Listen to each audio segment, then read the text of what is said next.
Xin chào các bạn. Mời các bạn cùng nghe hát thi giao duyên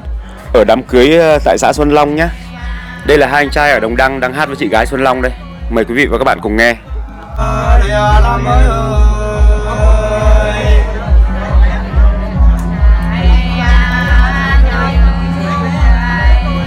Mấy của anh nói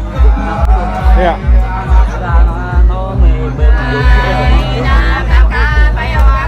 Ôi, đừng vào đây nữa anh.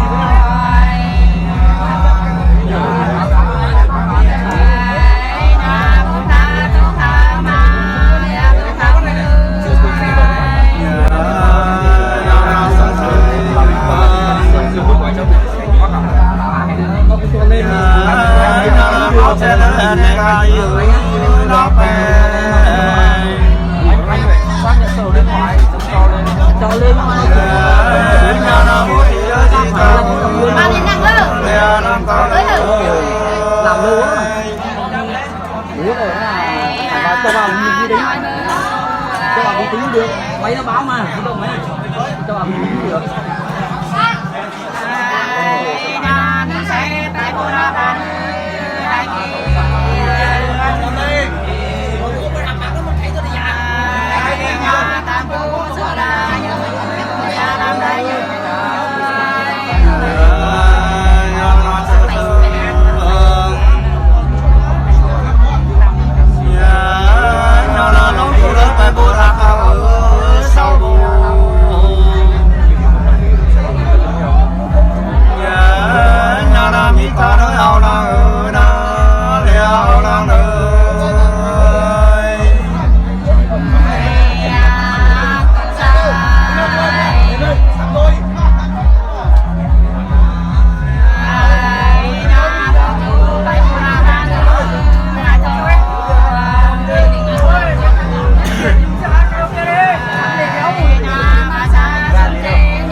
phải là đất mà sẽ được treo bù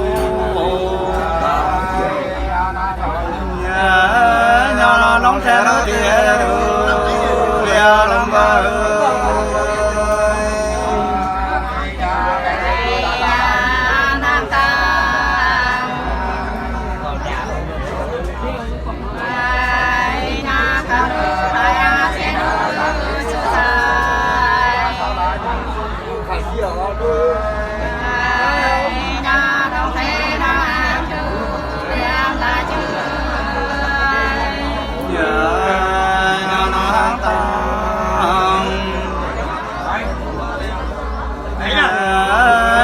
khâu lửa khá tổ là phê ơi bố cơn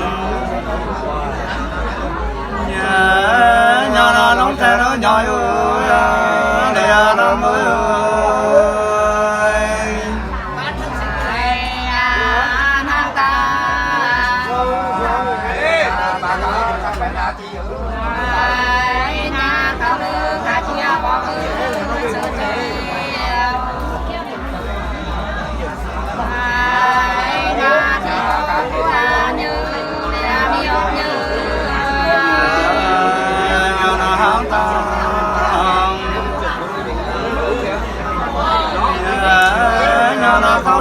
ca chi ra bao ơi bố nhà nào kiếm bao đó khai bơ để ra khai đây bơ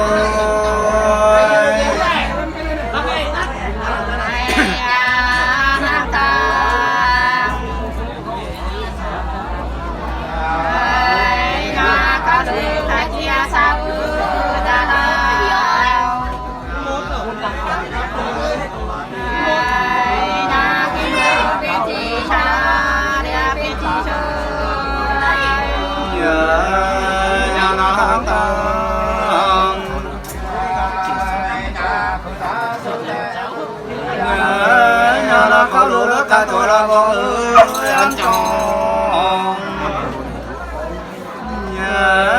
nhà nào mòn mòn nơi bộ đời ơi tôi để am đi đây thôi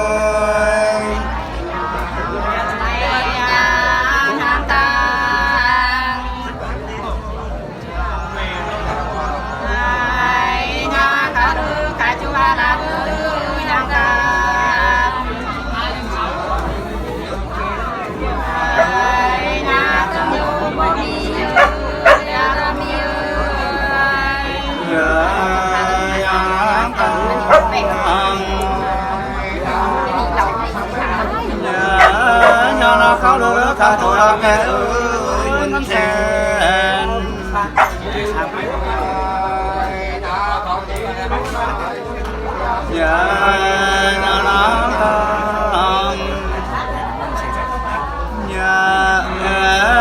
nhà nó khóc lửa cả tôi là mẹ ơi ngân sen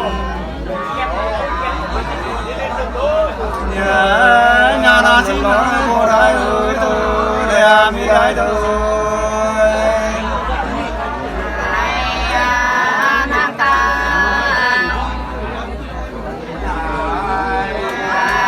na ta lư ta chia thế lư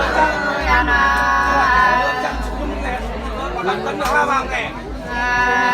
na cái xe nó qua thứ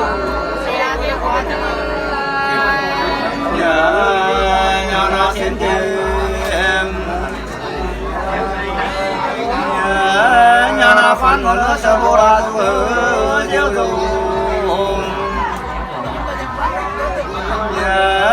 nhà nó ngọn tàu nó nhà bè rồi để nhoi mà ơi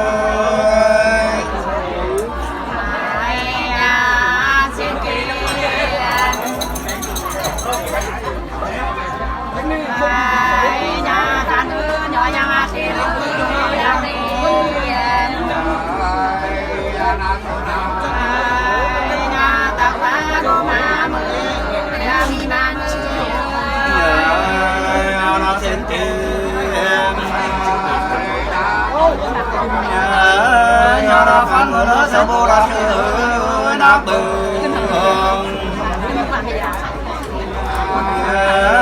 nhà nó chỉ có nó tay ăn ở xa lẽ tay ăn chơi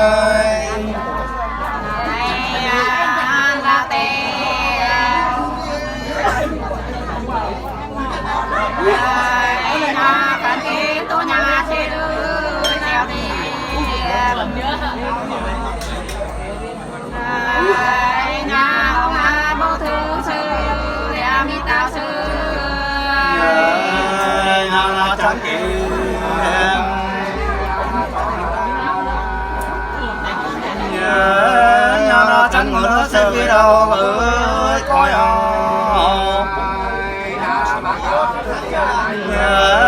nhà nó bắt bỏ nó sao nhoi ơi thôi lẽ sao nhiều đời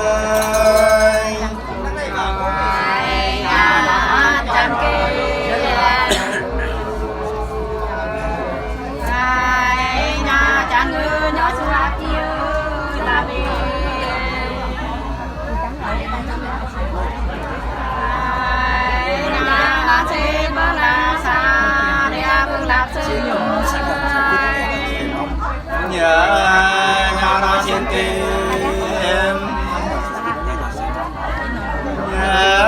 nhà nó phán ngồi nó sợ về là tệ ở trước mà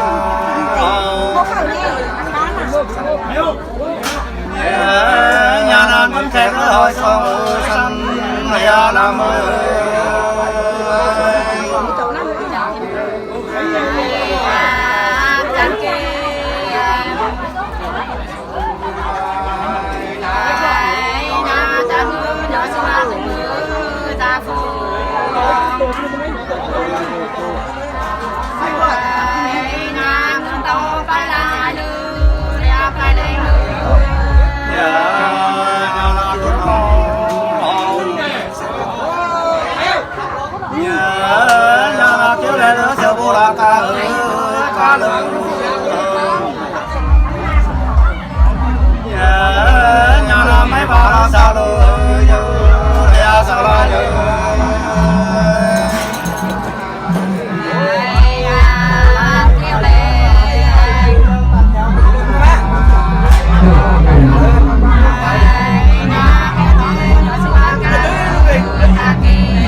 nhà chăn mà nữa sợ vô ai yêu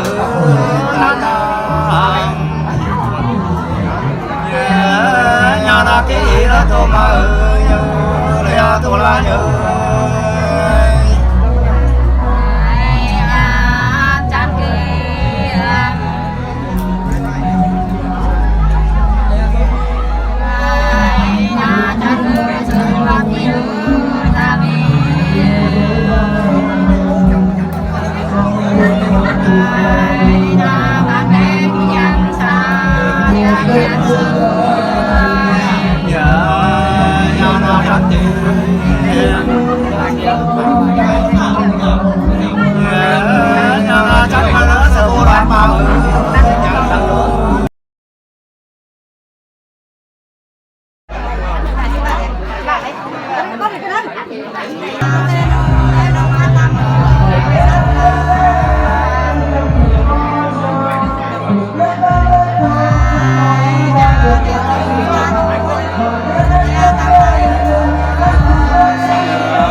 khao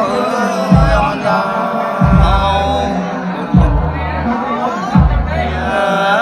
nhà na bồ đi la an ko le an la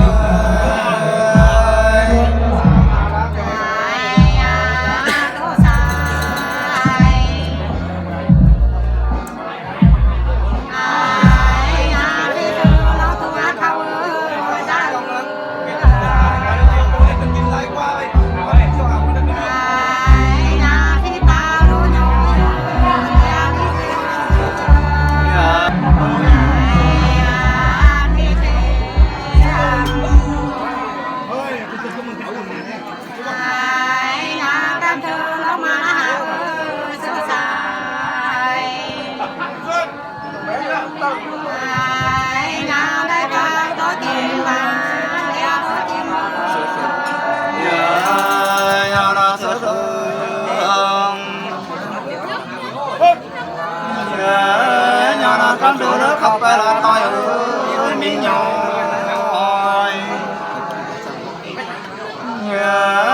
nhà nó khóc thì nó vô sợ để đi sao chắc cả tôi nào mới ảo đó quấy à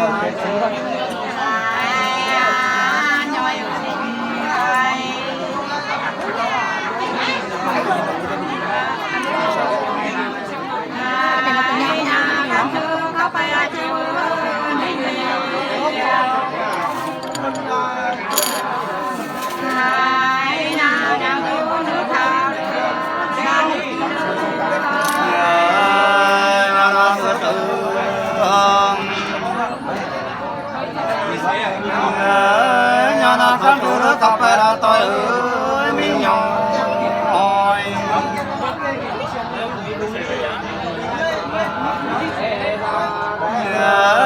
nhà nó nhang dù nó sợ đời ơi lẽ làm đời ơi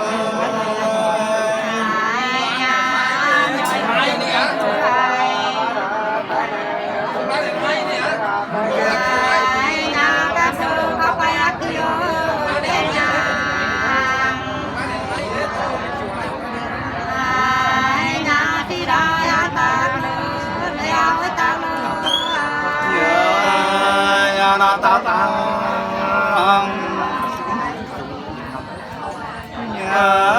nhà na phan đồ đó mình nhau là chúng ơi mình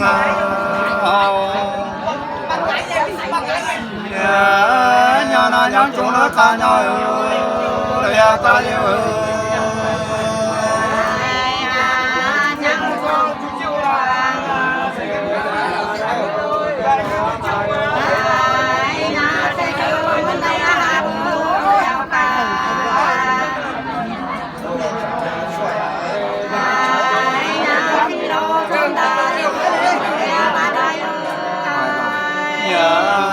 nhà na mai ba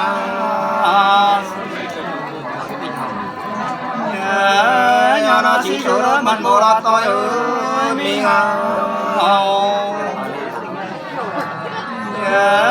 nhà na nhắm tôi đó đi ra ơi đi về đâu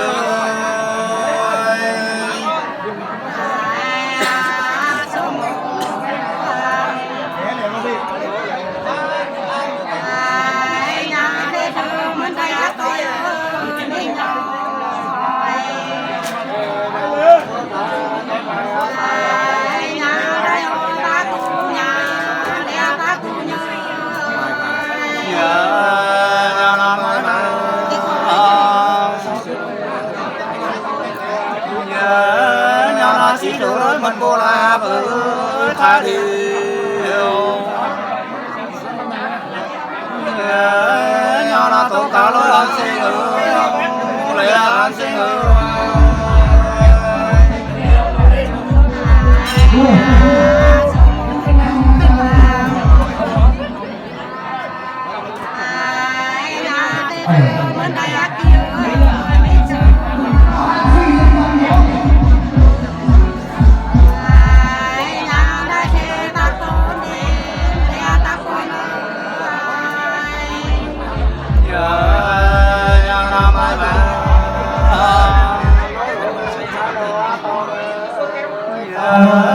nhà na bên nữa đó sao kia ở sao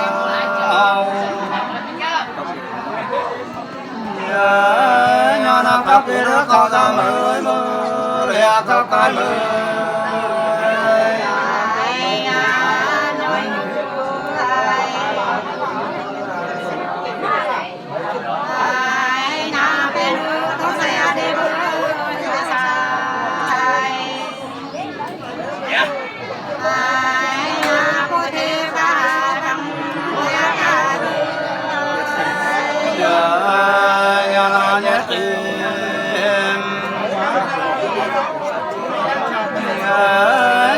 con nào đó hồ thì đi với tố sai đó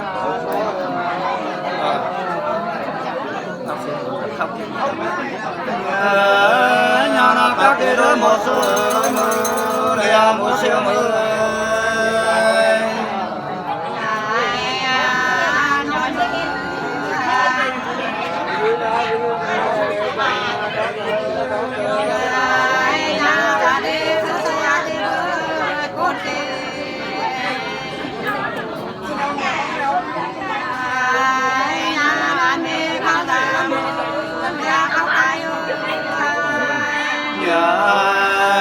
nói mưa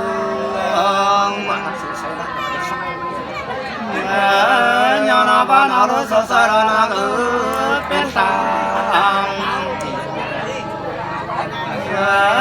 nhà nào thì để đó bên em mưa để phải đôi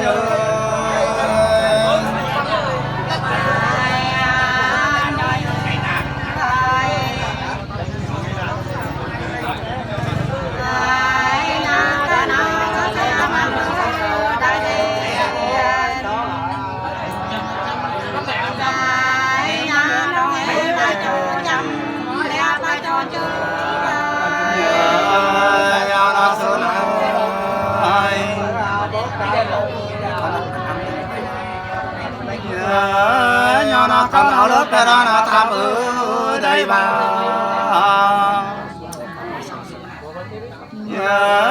nhà nào thấy thảo lớp mẹ sao ơi sao lẹ làm ơi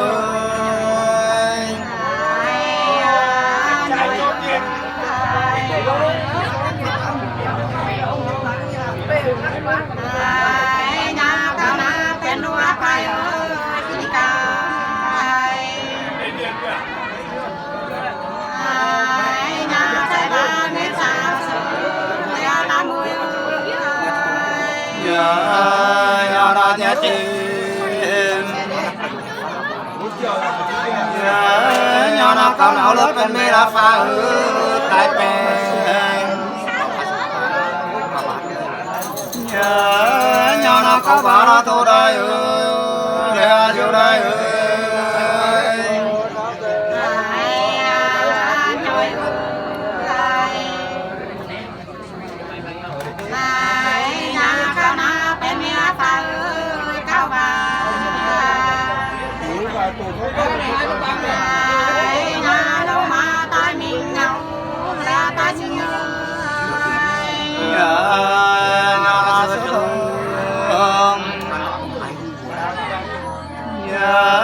nhà nào con nào lớp bên nào ơi bố lại nhà nào sao phụ nó xem đi ơi bà lẽ xem đi bà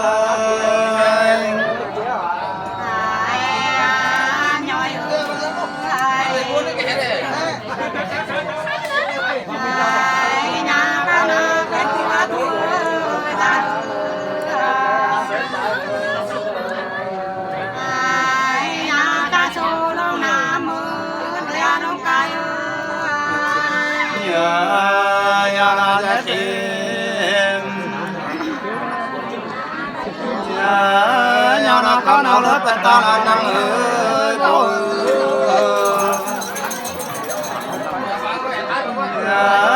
nhà nào lúc là lớn lo nam ơi mơ lẹ đón cái mơ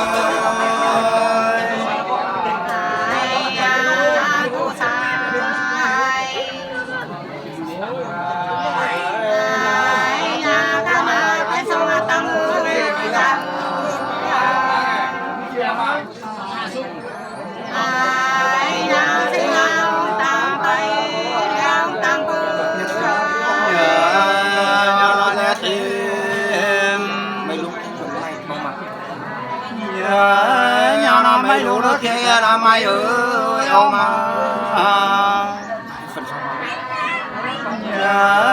nhà này phơi nó cho ở đằng nhà chiao rồi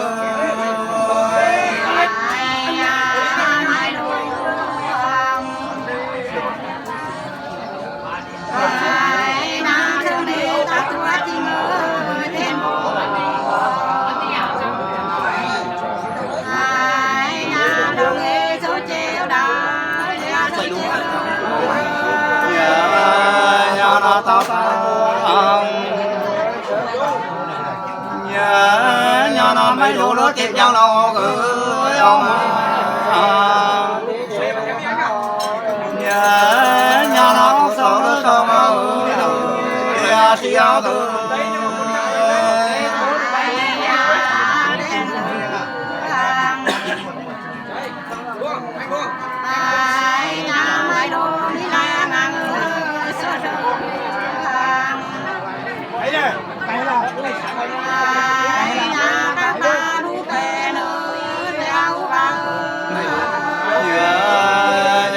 mấy đủ nhà nó tính sao đó sao là ba nhà mù nhà nó cá sao là tô này ơi mà để cái này mơ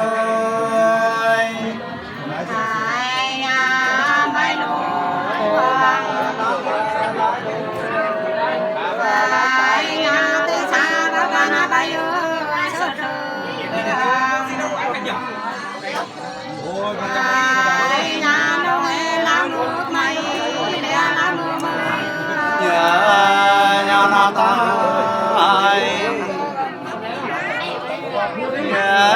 nhà nó bán nào tới bụng la bè nhà nó ta đủ nó đâu nhà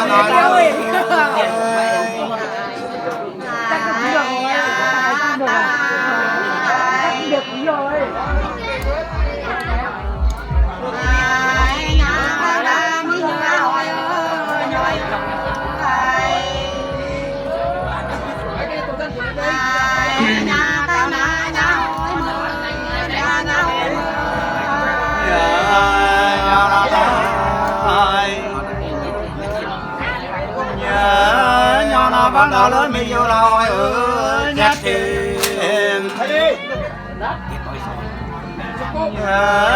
nhà nó kết tỏ nó sao rồi nhớ sao nó nhớ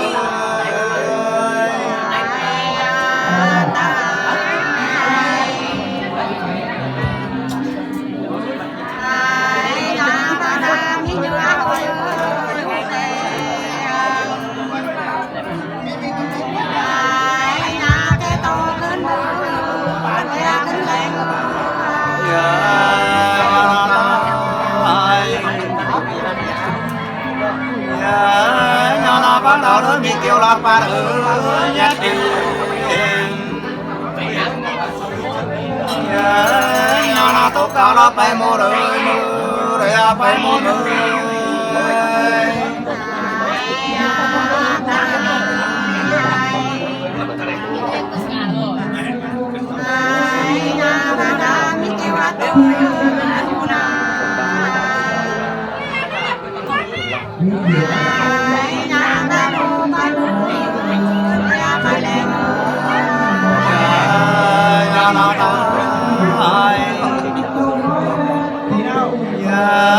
nhà nó bán nào lớn mình tiêu là cô mới là bè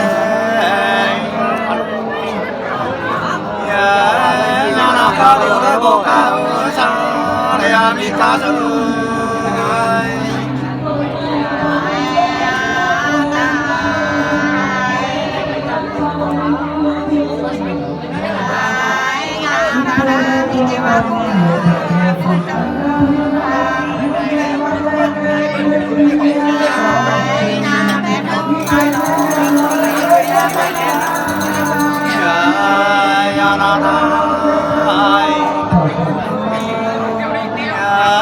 nhà nó bán đảo đó dục có làm bữa nhát tiền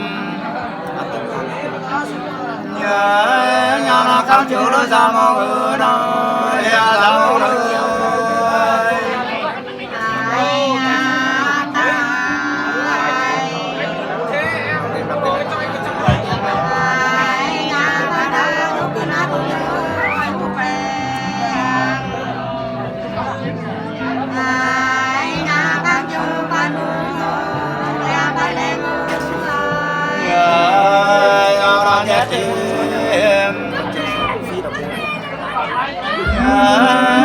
khang chiếu lối ra mong đã phi ơi bồ đài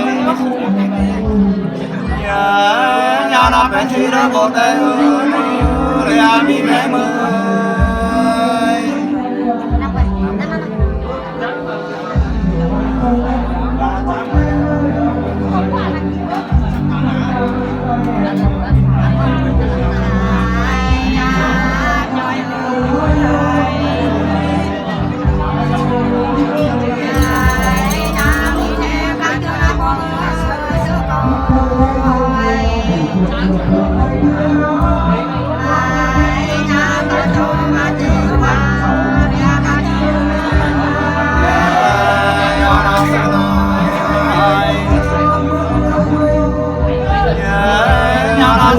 khang chiếu là bò ơi bồ rai nhà nào không biết nữa to ở đâu để to thôi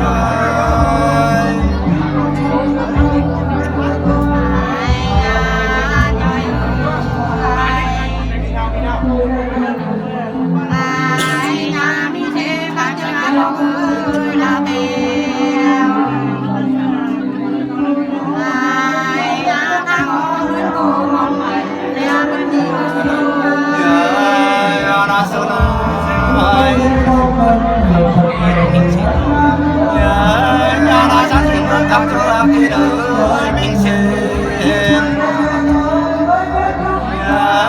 nhà nó sang bảo nó sâu chiếu ơi lấy sâu chiếu ơi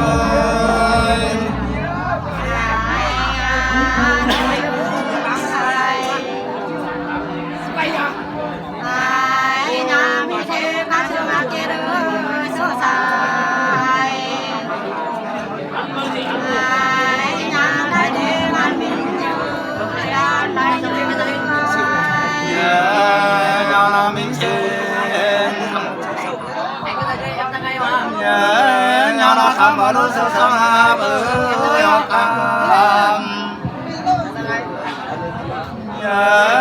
nhà nó cuốn về nó tô đại ơi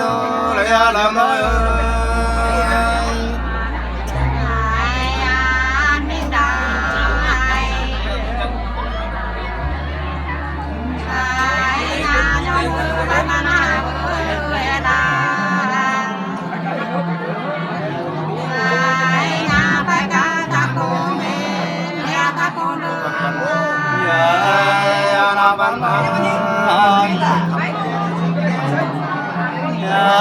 nhà nó cái cao lối mình bộ là chung ở tay hàng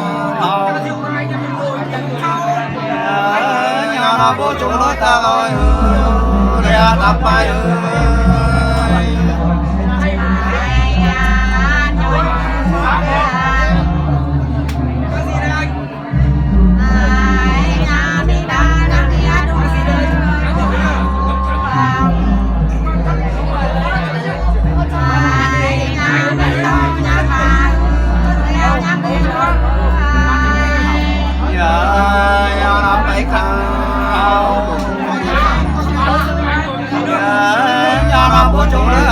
pha ơi chị bè nó không bỏ nó đâu rồi đeo làm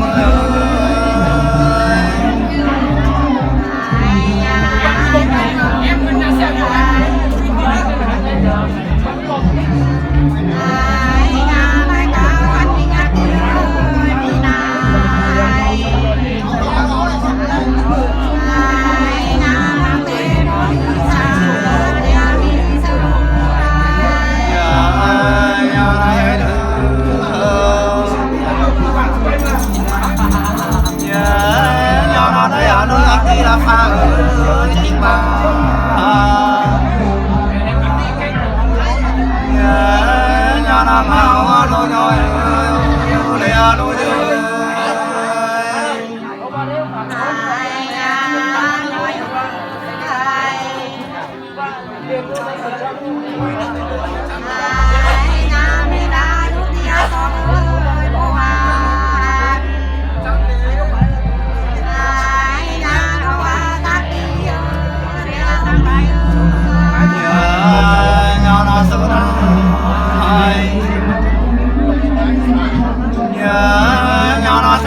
chẳng cô là chung ở lòng cô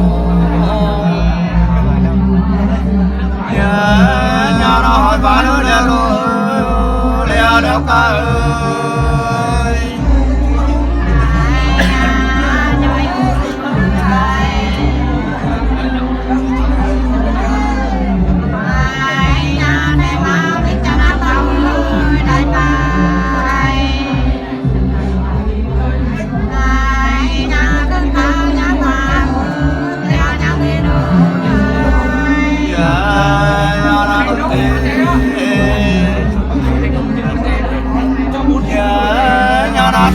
chút làm mình ở chính mà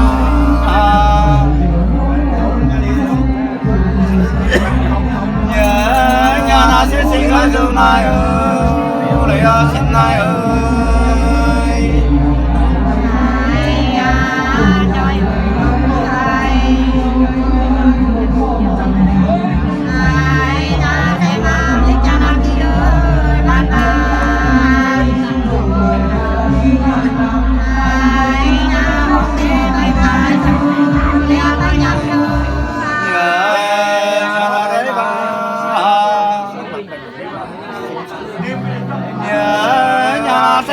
phải lo nhoi ơi xin sơ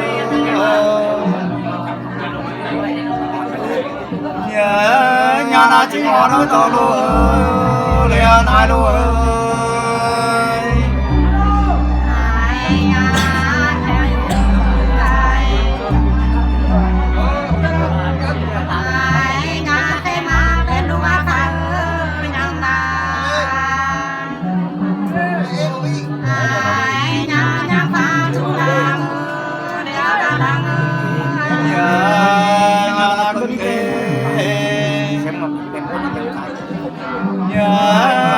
sáng mở đó mình phải ra bài ở nhắn cài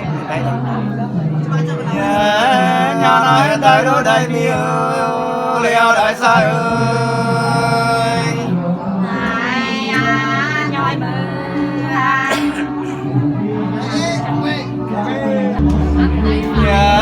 nhà nào đây tôi đó mình ta là kia trên chỗ nhà nào cả chỉ đó tôi đây đây ở chiều đây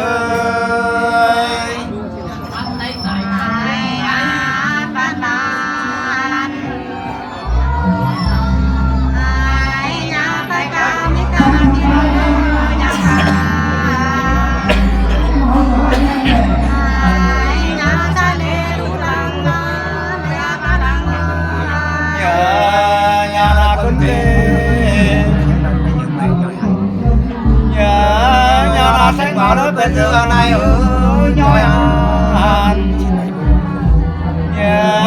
nhà là sẽ ta nó vô mi ơi để đâu mi ơi